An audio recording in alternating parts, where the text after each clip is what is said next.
And we're back. Ellie 2.0 radio and podcast on AM 950. So check out Adam Kinzinger. That's not the last that we will hear from him. Trust me. And now for the big interview from somebody that we are going to hear from for the next 20 minutes or so. I am thrilled, just absolutely thrilled to introduce Nikki Hangsleben, who is the executive director of Queer Space Collective. Nikki's got a bachelor's degree from the University of Minnesota Carlson School, as well as an MBA from St. Thomas. Mickey, welcome to Ellie 2.0 Radio. I am thrilled that you're here. Yeah. Hi, Ellie. It's so great to be here. Thank you.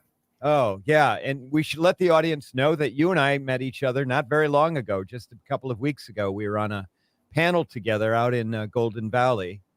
And but I think that we both liked each other based on, with panels, you just never know how it's going to go. Okay. Yeah, I trust you've been there before Good with one. that person. Okay. Well, listen, I wanted to have you on because Queer Space Collective is doing, it looks to me like phenomenal work. And it's innovative work as well.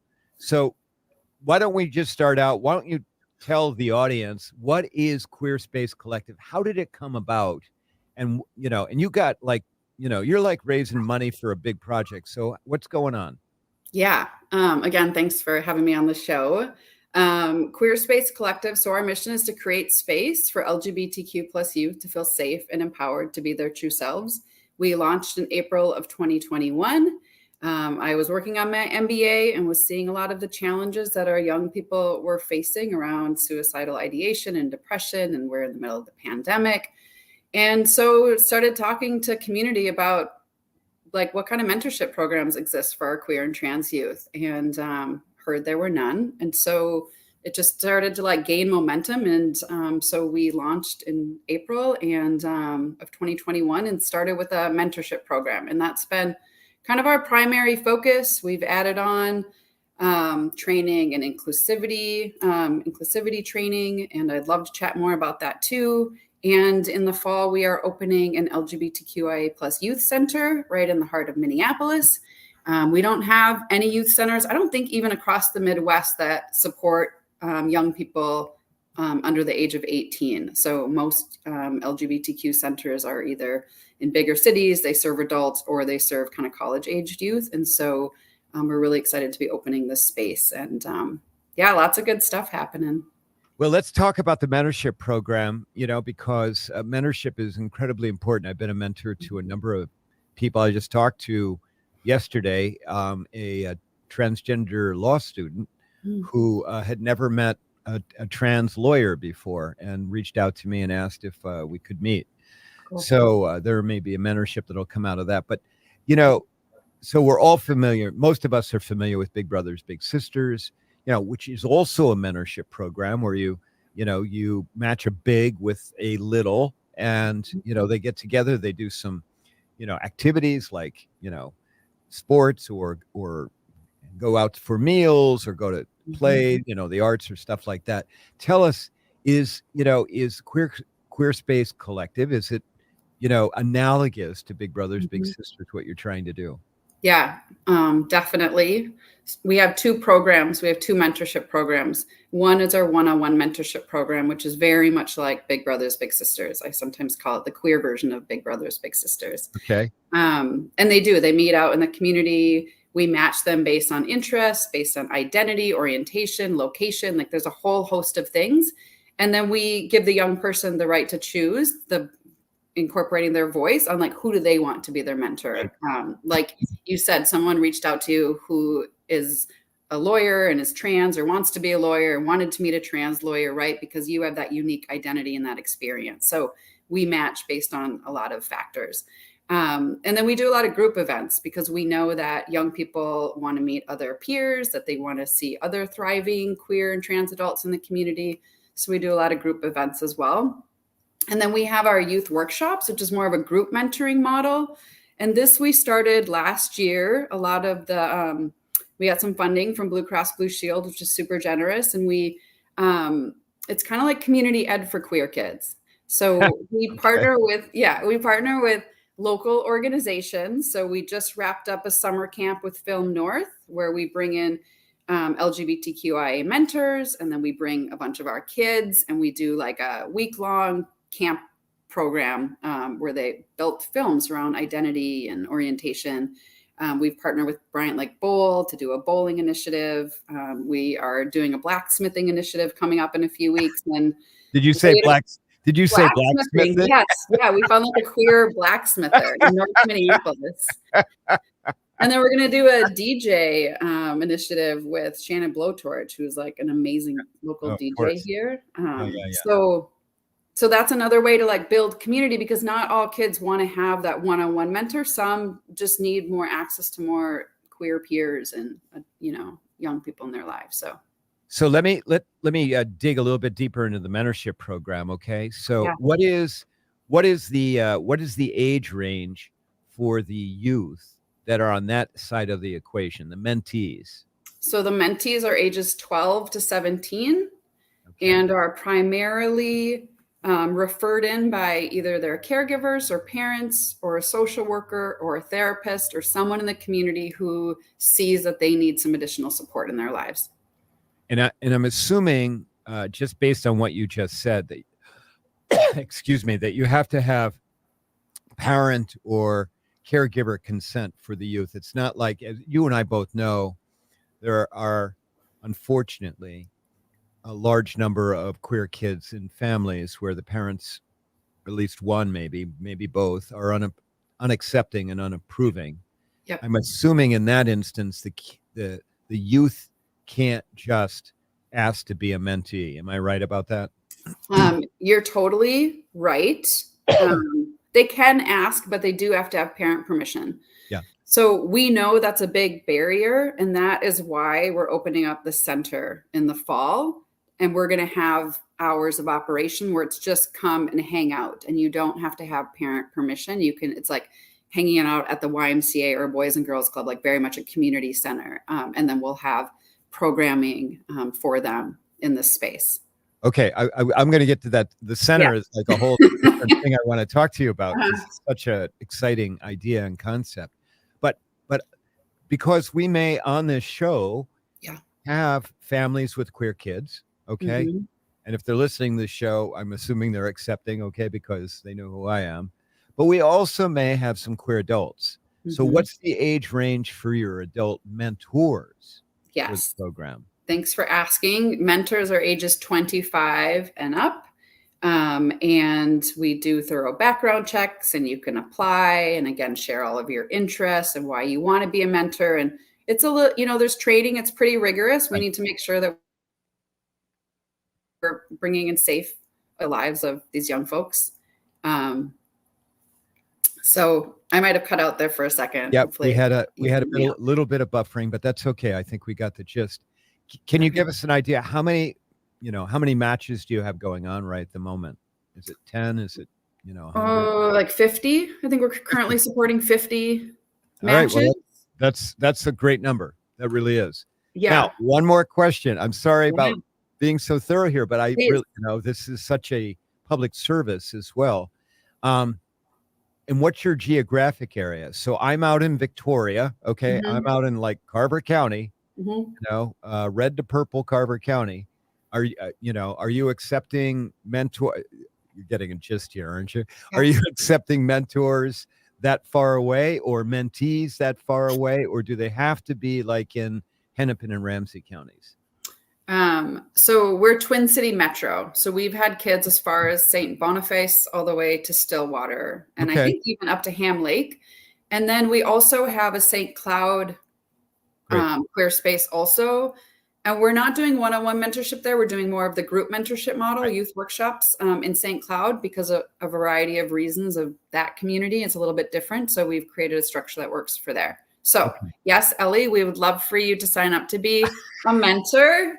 And anyone else who's listening, we are always looking for more mentors. We have a lot of trans and gender nonconforming kids in our program. So we're always looking for more trans mentors specifically, and BIPOC mentors as well. And so, yes. Well, for the record, St. Bonnie is just next door to Victoria, just so Yeah. you know. Yeah.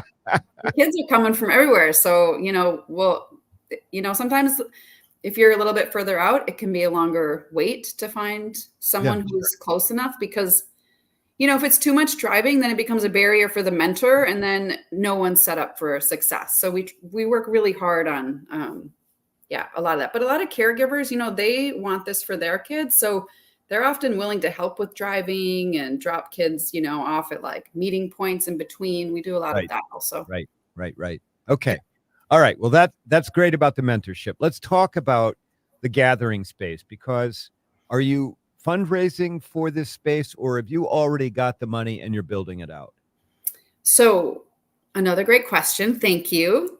We are currently fundraising for this space. So Okay. it's being built as we speak. I just was there yesterday and they've recently put in carpet and a few of the windows. So we got a space right on the corner of Franklin and Lyndale Avenue in Minneapolis.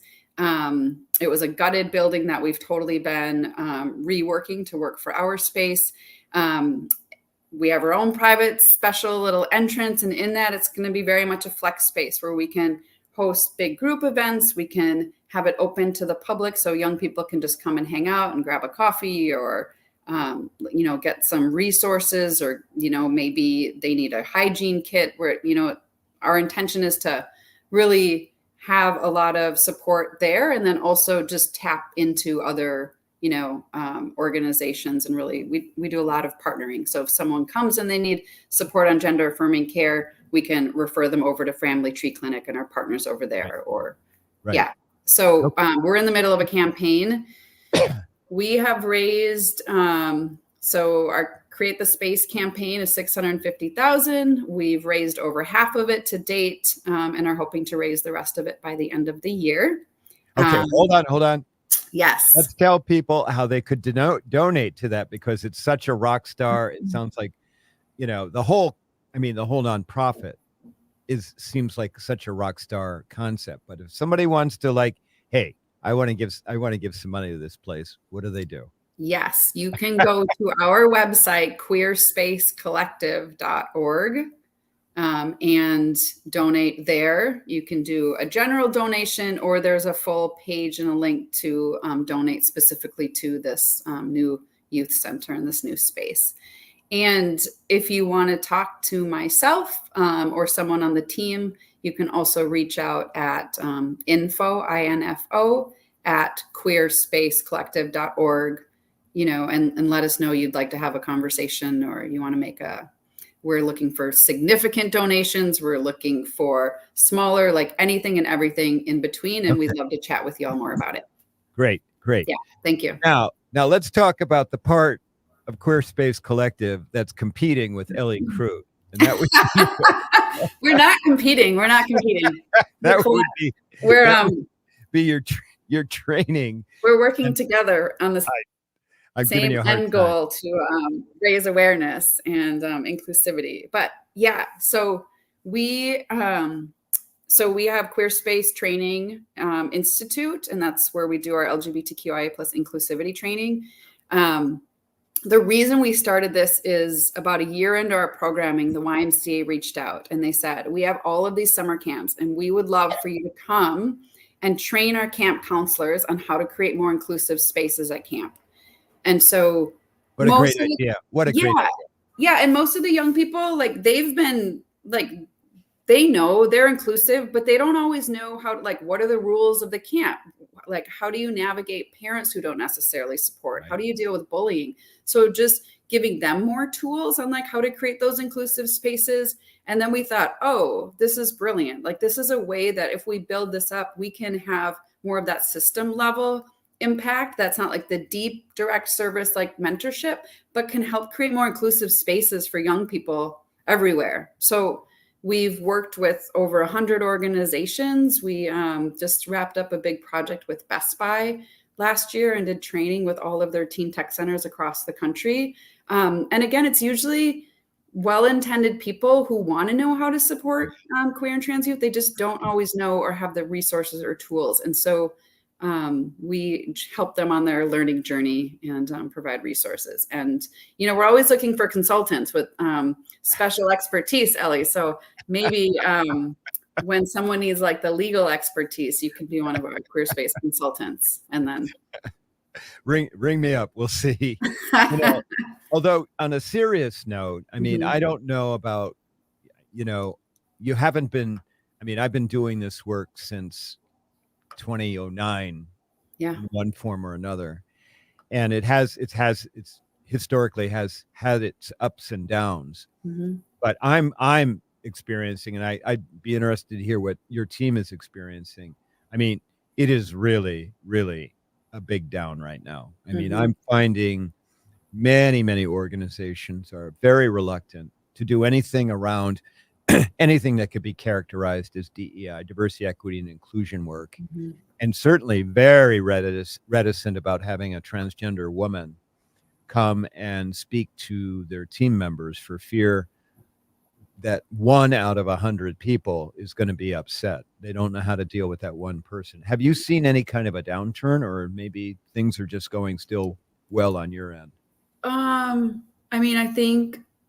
I think corporate, we've seen, some corporations step back. We do still have a lot of great corporate partners who are always showing up. A lot of who is reaching out to us are smaller nonprofits, community organizations, governments, like the state of Minnesota. We're going to do training with some of their folks. So I think we've seen a little bit less of that on that side, but have also really just focused in on working with those spaces where young people show up and really, prioritizing those types of organizations, because there's people like you who are working with corporations and can do, bigger, broader work, right? DEI work. And our scope is pretty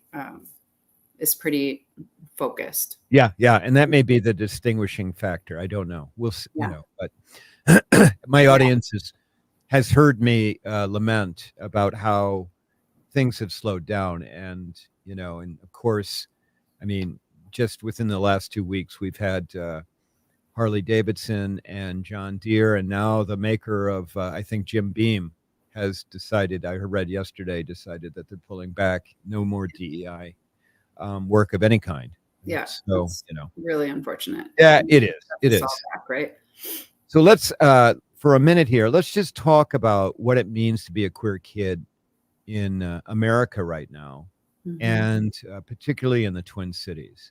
There's some depressing stats around homelessness because, literally kids do get kicked out of their homes. Tell us a little bit about that. Yeah, the Trevor Project does a lot of research, which is great because there haven't always been a lot of research about the broader LGBTQIA plus community, or especially young people.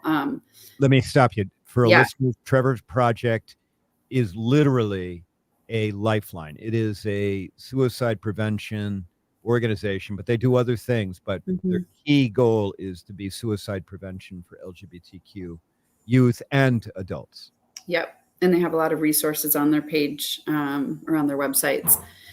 But so the numbers fluctuate a little bit every year, but for the most part, we know that LGBTQIA plus youth are 4 to 5 times more likely than their hetero peers to attempt suicide. We know that 85% at least experience harassment at school on a regular basis. They make up 40% of the youth homeless population, as you were just noting.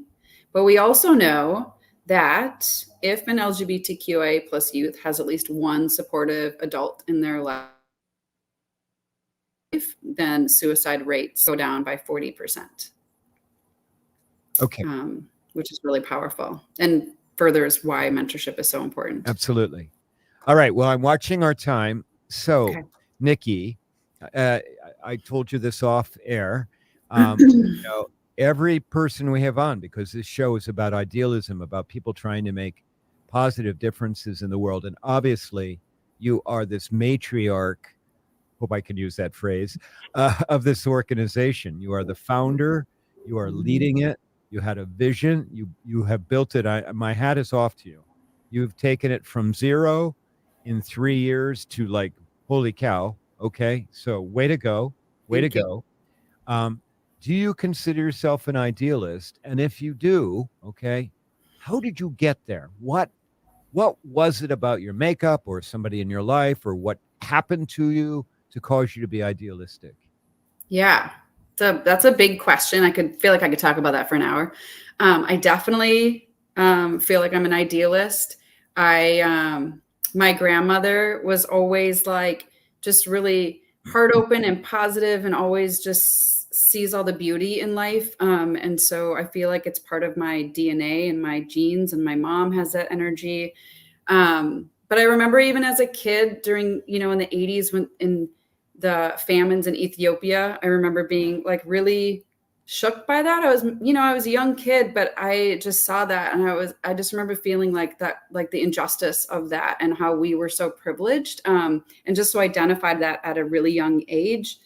And in college, started up a group called Sisters for Social Justice, and we did conferences. And I always thought I would be a teacher or like a politician or social worker. And then You're I all got that right. You're all of that a right little now. bit, but then I got an accounting degree. And I remember I went to my women's studies teacher, and I was like, I'm totally selling out. I'm going to get a business degree. And she said, Nikki, all nonprofits need a great CFO. And that was like one of the best blessings I got at a young age, because it really taught me that, we all need to use our talents and plug in the ways that we can to make the world a better place. And so I worked at NPR with that degree for 10 years, and then went into international development and did programming overseas. And then I felt like I wanted to do something closer to home. And so launched Queer Space, and it's been an amazing journey. And I feel like it's such a gift that I get to use my talents and get paid to do this amazing work and really support our community. So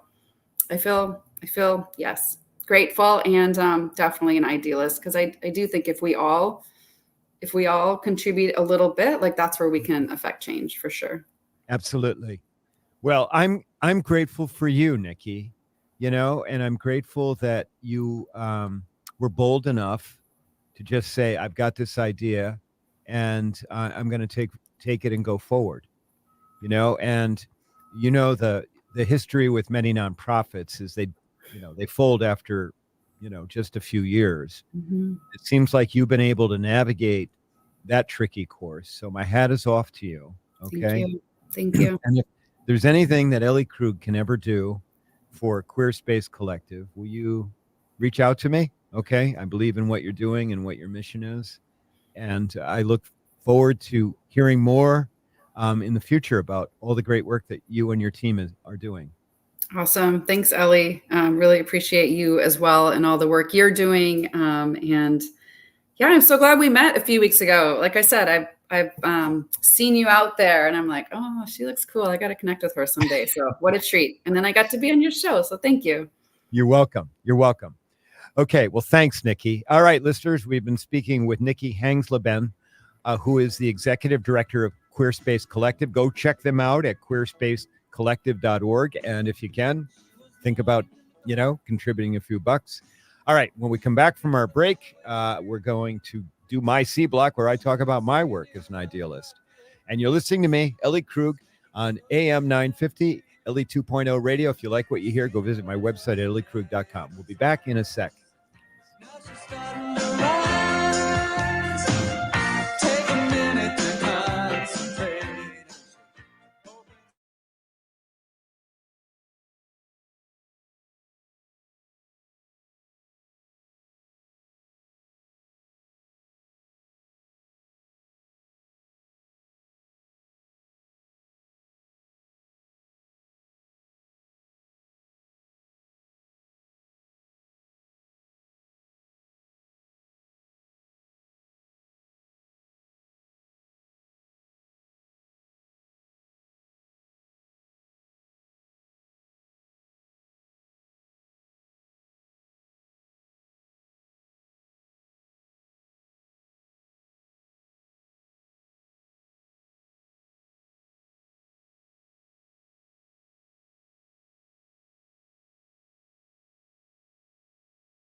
mute my email so you don't hear that. There we Yeah. go. And hold on. Let me get my shirt up here a little bit so my boob's not looking. Oh, yeah. That'd be good. Different show then, yes. Be a different show. Okay. All ready. right, here we go.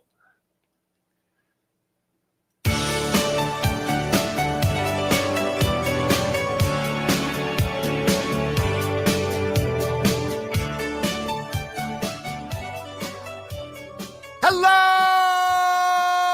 humans!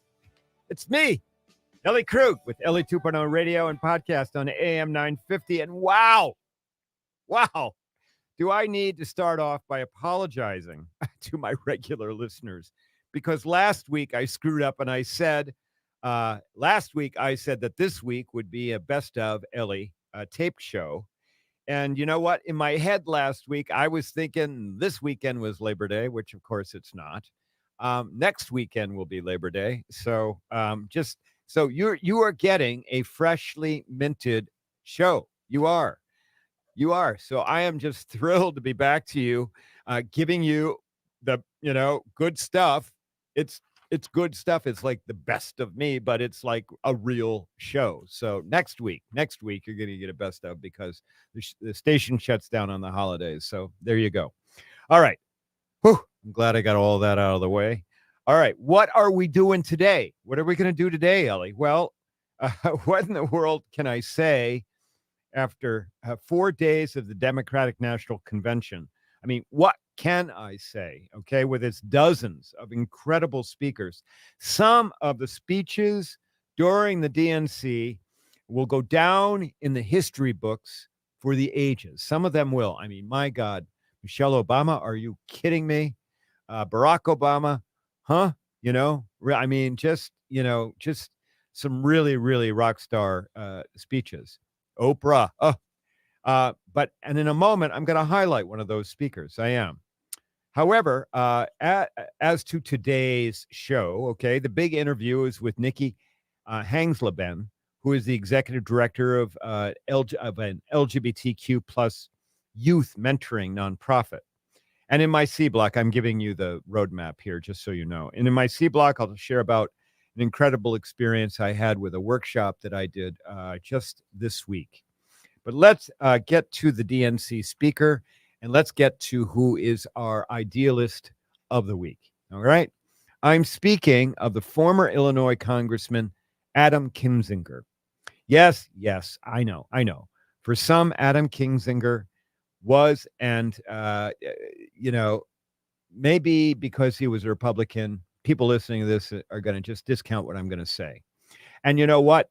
He certainly remains a conservative Republican. And at times before he retired from office in 2021, he voted contrary to my and maybe some of your values some of the time, but not always.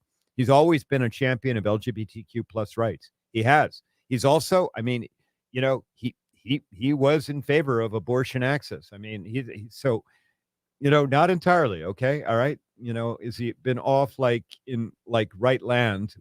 All right. But please let me remind you, okay, that idealism does not require some kind of political or ideological litmus test. I mean, last week or the week before, I talked about, Judge Ludig, conservative judge, totally an idealist. Okay. Totally. All right. What idealism does require is that someone actively work to make the world better for all, someone working for the common good. And I am not kidding you. I have no doubt that Adam Kinzinger is such a person, such an idealist. All right. So who is Adam Kinzinger? Well, he's a Midwesterner. He's a kid born in Kankakee, Illinois. I don't know if you can get any more Midwestern than that. A small city south of Chicago. He attended public high school and then went on to Illinois State. However, he was not an ordinary college student at Illinois State, because while he was a junior at Illinois State, he ran for a county supervisor board position, and at the ripe old age of 20, got elected as a county supervisor. I mean, who does that? Okay. And he held that He held that office after graduating from Illinois State until 2003, when he resigned. Okay, so there must have been a re-election. He must have gotten re-elected, and then he resigned to join the U.S. Air Force to become a pilot. I mean, what I've already told you is like extraordinary about a human generally. Okay. And while in the Air Force, he flew KC-135 Stratotankers. These are planes that refuel other planes in air, and then RC-26 surveillance planes. Those are planes that fly around and get shot at as they're taking pictures. And some of his missions were over Iraq and Afghanistan, and in fact, he was twice stationed in Iraq with the Air Force. And he's still with the Air. I think he's a lieutenant colonel in the Air Force right now. So early on, this guy was the real deal. So, but even more of a real deal with what I'm going to tell you next, okay? Because in 2006, he was in the Air Force. Somehow he found himself in downtown Milwaukee. And as he was in downtown Milwaukee, he witnessed a man knifing a woman. In fact, he slit the woman's throat. Adam Kinzinger wrestled the knife-wielding man to the ground and disarmed him. I think he got knifed in the process. And happily, though, the woman survived. She did not die. Okay? I mean, come on. Somebody who will put themselves in a position of danger for another human. Okay? That's good Samaritanship. All right? But that's also, I'm just here to tell you, that's idealistic. It is. Kinzinger first ran for Congress in Illinois' 11th congressional district in 2010. He won that election and then subsequent elections, including after redistricting, all the way up through 2020.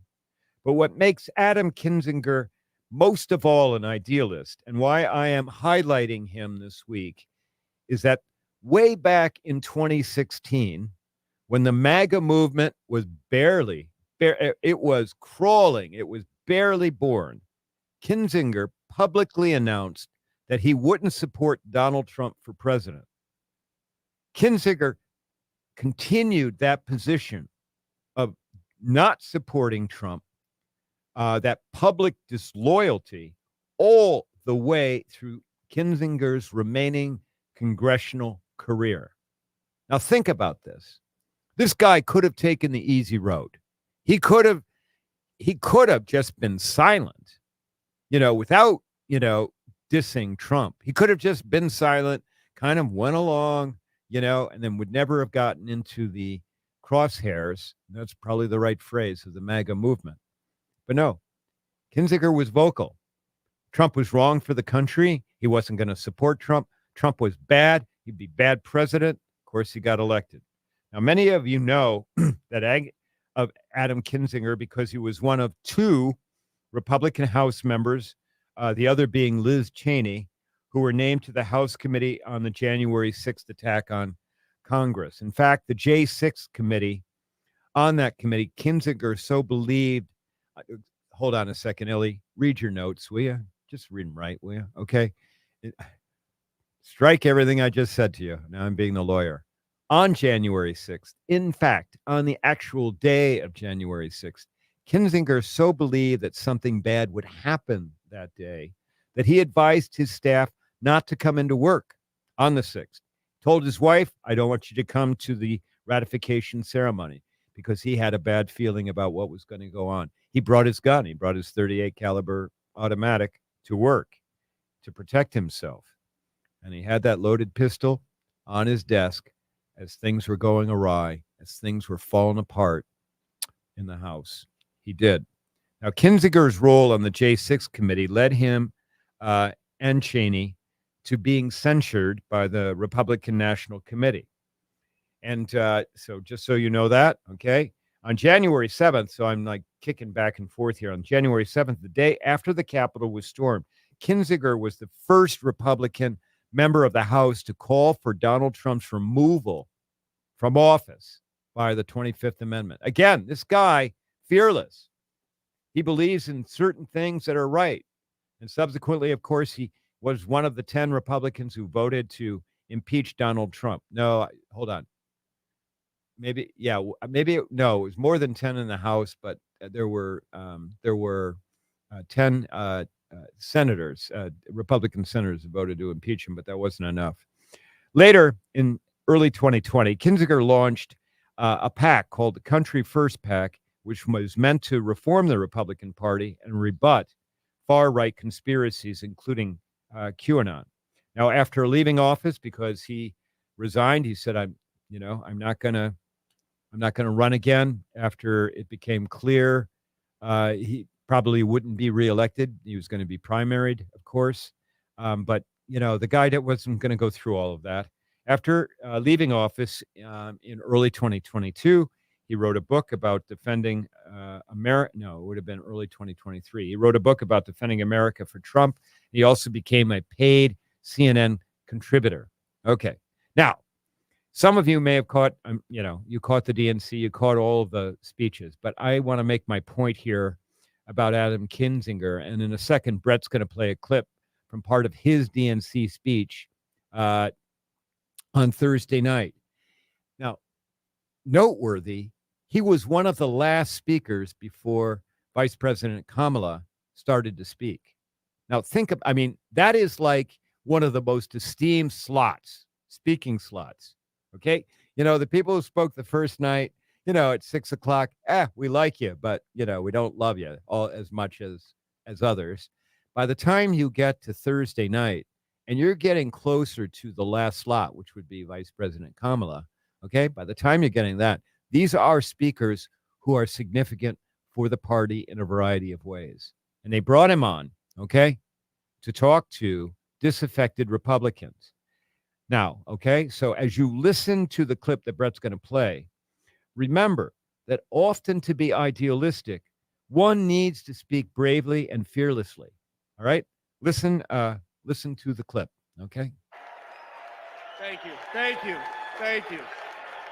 I'm Adam Kinzinger, and I am proud to be in the trenches with you as part of this sometimes awkward alliance that we have to defend truth, defend democracy, and decency.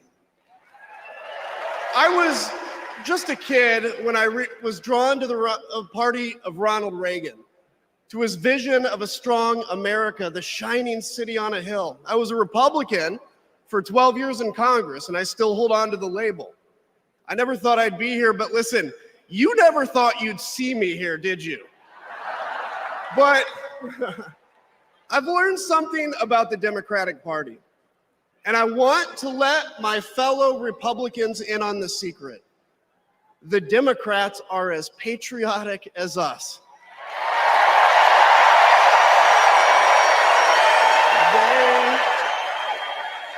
They love this country just as much as we do.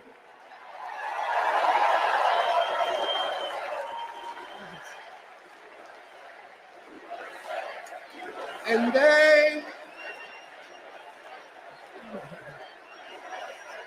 they are as eager to defend American values at home and abroad as we conservatives have ever been. I was relieved to discover that because I've learned something about my party too, something I couldn't ignore. The Republican Party is no longer conservative. It has switched its allegiance from the principles that gave it purpose to a man whose only purpose is himself. It's a great speech. I love that he's got a sense of humor. He doesn't seem to take himself so seriously. And you know what? It sounded like some joy as he was speaking. So you're going to hear from Adam Kinzinger again. You are. I think that this guy is going to continue to speak truth to power. And I would not be surprised if he shows up again, maybe as a Democrat. I don't know. Certainly, maybe as a Republican if the party can pull itself back together. That's a big if. okay? Because it has pretty well imploded, as we all know. But we're going to hear from him again. I have no doubt about that, one way or another. And when you do hear from him again, we remember this. This guy was brave when almost no one else was, in a variety of ways. This guy is willing to say the truth when a whole lot of other people are afraid to speak it. And this guy, Adam Kinzinger, he's an idealist. He is. Okay. All right. Well, that wraps up what we've got for our featured idealist of the week. When we come back, we're gonna do the big interview, and then we'll be doing the C block. Okay. I hope you like what you hear.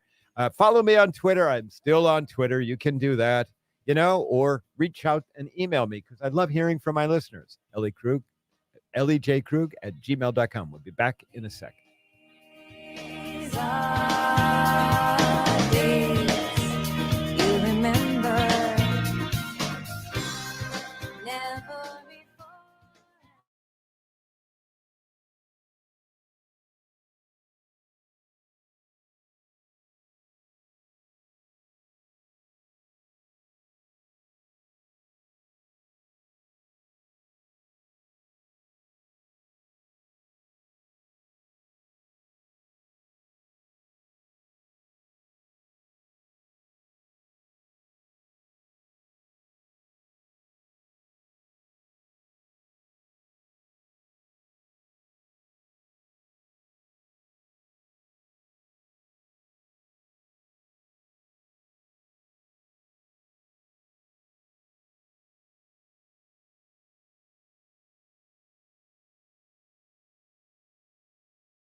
How long till my soul gets it right?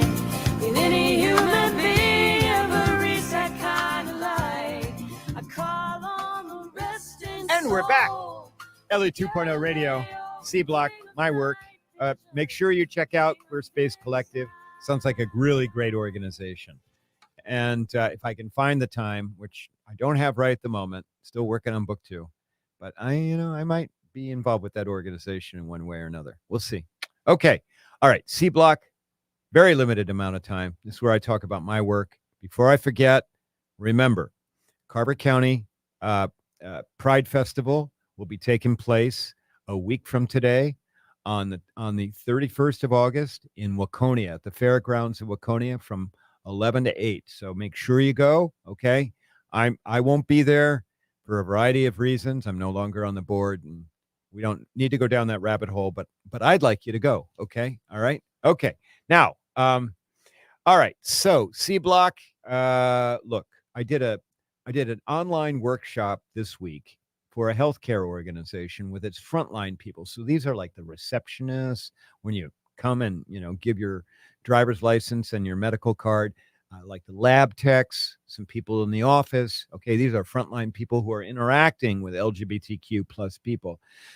And the workshop was about how to be welcoming to LGBTQ plus people, particularly though for trans, how to be welcoming to trans and non-binary people. I got to tell you, I did it online. I did it from, the office in my house. It was a little rusty. Okay. I was. There's some things I missed. I should have said X or Y, but you know what? you wouldn't have known it by the time it was a 90-minute workshop. By the time the workshop was wrapping up, you would not have known it because it was on Zoom. And if you're familiar with Zoom, you can message in Zoom. You can like message everybody or you can private message. And I was getting this slug of private messages from the 60 or so people that were on the workshop, people saying these incredibly wonderful and warm things to me about because I mean, my basic premise was, please just treat us decently. That's all we're looking for. That's all that any human is looking for, is just to be respected, be smiled at, and to treat us decently and use the correct pronouns. But then yesterday, I got an email from one of the attendees who talked to me about, I'm watching identities here, but about having a middle schooler who is LGBTQ plus.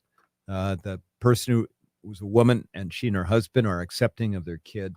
And she just told me that my workshop helped her family, just to give her some more tools about how to be there for her kid. The email, I'm not capturing it because the words that she used toward me were so over the top that I started crying.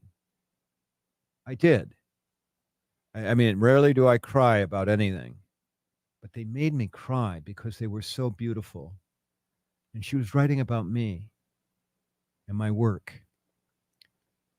I just, and it came on the heels of some other news I got that wasn't all that great. It was really weird that the universe sent me that email at that time after the bad news.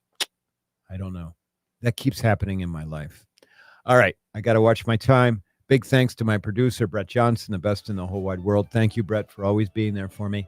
Listeners, okay, between now and when you hear my voice next, all right, do me a favor. Will you go out and do something nice for another human, something nice for the world, something to make the world better? Will you do that for me? Great. Thanks. Okay. Have a great Labor Day weekend. Ellie Krug, over and out.